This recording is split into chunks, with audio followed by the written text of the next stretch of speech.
6 জন কমিশনারে যখন নাম হয়ে গেছে আমি বলতে পারি যে কমিশনের কাজ কিছুটা হলেও শুরু হয়েছে। যখন ডিসাইড করবে যে না আমরা এই বিষয়ে ঐক্যমত্যে পৌঁছেছি তখন আপনি ইলেকশনে একটা ইয়া হবে। ওয়ার্ল্ড লিডাররা একটা জিনিস বলেছেন যে তারা বাংলাদেশের যে রিফর্মটা হচ্ছে, যে রাষ্ট্র মেরামতের যে একটা বিশাল কাজ যে নেওয়া হয়েছে তাকে তারা ফুল সমর্থন জানিয়েছেন। হ্যাঁ, এবং সে আলোকে 6টা কমিশনের ব্যাপারে যেই আপনি যেটা বলেন যে টেকনিক্যাল যে কাজ, এটা তো আসলে লিডারের পর্যায়ে এটা আলোচনা হয় না। আপনি যখন ফুল সমর্থন দিলেন তখন হয় কি একটা টেকনিক্যাল পর্যায়ে বা একটা ফরেন সেক্রেটারি লেভেলে এই আলাপগুলো হয়। এই আলাপগুলো তো একটু পরের বিষয়, কিন্তু যেটা হয় যে আপনি ওয়ার্ল্ড লিডার বিষয়ে এই একটা ইতালির প্রাইম মিনিস্টারের সাথে যে আলাপটা হচ্ছে তারপরে যেহেতু এটার যেটা ডিসিশন হয় সেটা অফিসিয়াল লেভেলে নামে, তখন অফিসিয়াল লেভেলে এই আলাপগুলো হয়।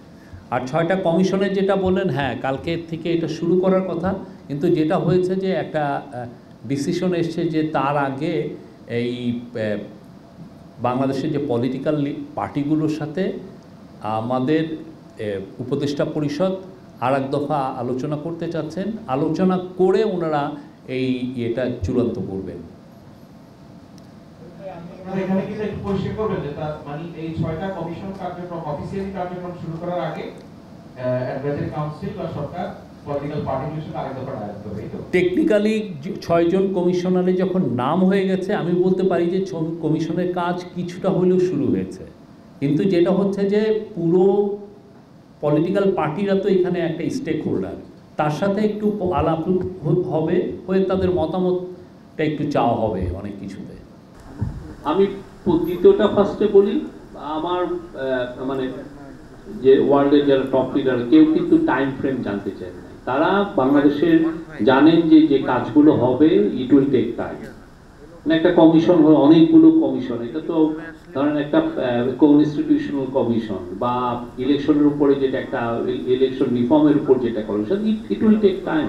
তারা এটা জানেন। তাদের যেটা ছিল যে তারা ফুল সমর্থন জানিয়েছে। টাইম ফ্রেমটা জানান, আসলে টাইমটা নির্ভর করবে হচ্ছে যে কমিশনগুলোর যে রিপোর্ট, তারপরে যে পলিটিক্যাল কনসালটেশন, তারপরে যে একটু টাইমের বিষয়টা আসে যে ইলেকশনটা কবে হবে, আর এটা ওই আলাপে হয় না। আর আপনার প্রথম কোশ্চেনটা ছিল হচ্ছে সেনাপ্রধান যেটা বলেছেন, আমার মনে হয় যে আপনারা রয়টার রিপোর্টটা একটু ভালো মতো দিই। রয়টারের রিপোর্টটা ইংরেজিতে কে কে পড়েছেন? ইংরেজি রিপোর্টে রয়টারের কিন্তু পুরো কোট আনকোটের মধ্যে কিছু নাই, প্যারাফ্রেজ করে ওর একটা দিয়েছে, এবং ওই ইয়েটা যদি আপনি দেখেন ওদের 6th প্যারা এটা আছে, 6th প্যারা ওদের রিপোর্টটায়, ওইখানে হচ্ছে ফলোইং দ্য রিফর্মস, তারপরে ওরা বলছে যে 18 মাস। হ্যাঁ, এখানে একটা ক্যাভিয়েট আছে। তো সেই জায়গাতে আমরা এখানে এটা 16 মাস না 18 মাস না 12 মাস না 6 মাস, এটা আসলে ডিসাইড করবে বাংলাদেশের জনগণ। ঠিক আছে, যে বাংলাদেশের জনগণ, এবং যেই কমিশনগুলো করা হলো এটা খুবই তো একটা বড় রাষ্ট্র মেরামতের একটা কাজ। এই কমিশনের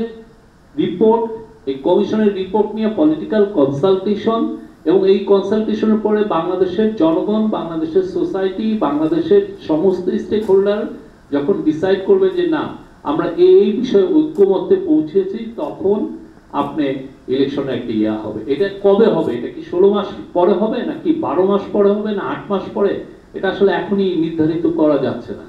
আর আমার মনে হয় যে সেনাপ্রধান এখানে অপিনিয়ন দিয়েছিলেন। এই আলোচনাটা খুব কুইক হবে, এইটুকু আমি বলতে পারি। আলোচনাটা হওয়ার পরেই দেখবেন যে কমিশনের কাজগুলো শুরু হচ্ছে। পলিটিক্যাল পার্টিজ, সব পলিটিক্যাল পার্টিজ বলতে আওয়ামী লীগের সাথেও কি আলোচনা হবে? এটা আপনি উপদেষ্টা পরিষদের সাথে কথা বলে জানবেন, তারা তো ইনভাইট করছে।